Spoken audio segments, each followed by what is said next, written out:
Hello guys, welcome back to Enable Website Design. In this video, I will show to regenerate thumbnail image using ChatGPT prompt. Let me go here and add thumbnail file,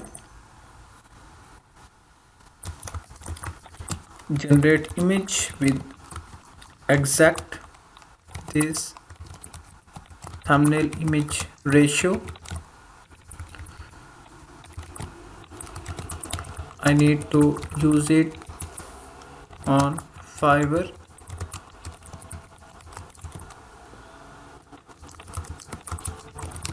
Prompt, press enter.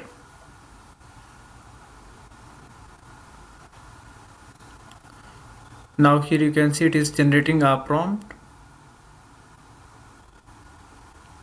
We can copy this one.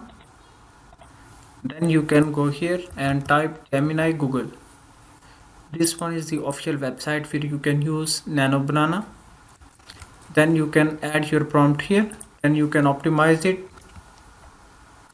Then press enter.